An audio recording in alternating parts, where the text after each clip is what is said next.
сара жолы мектептен басталады. Ал білімнің алғаш есігін ашатын кілт ол бастауыш екенін барлығымыз білеміз.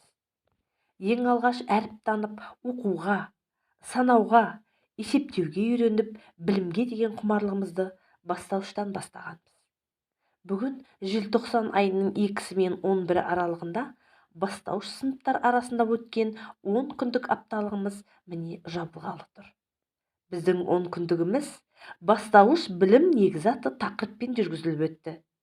Егеменді еліміздің өсіп келе жатқан ұрпағын ойлы да іскер, жігерлі де батыл, өзіне өзі сенімді, интеллектуалдық деңгейі биік, дүниетанымы дұрыс қалыптасқан азамат етіп тәрбиелеуде бастауыштың алатын орны айрықша. Біздің бүгінгі бүлдіршіндеріміздің біздің еліміздің болашағы, сондықтан біздің оқушыларымыз иманды, білімді, өнерлі болуы еліміздің ертеңі үшін аса маңызды. Лаулап жансын шам шырағың, өзің берген біліміңмен самғап ұшты тау қыраның. Бастаушым бал бұлағым, алдым сенен балдың дәмін, әріп танып білім алып, рахметімді жаудырамын.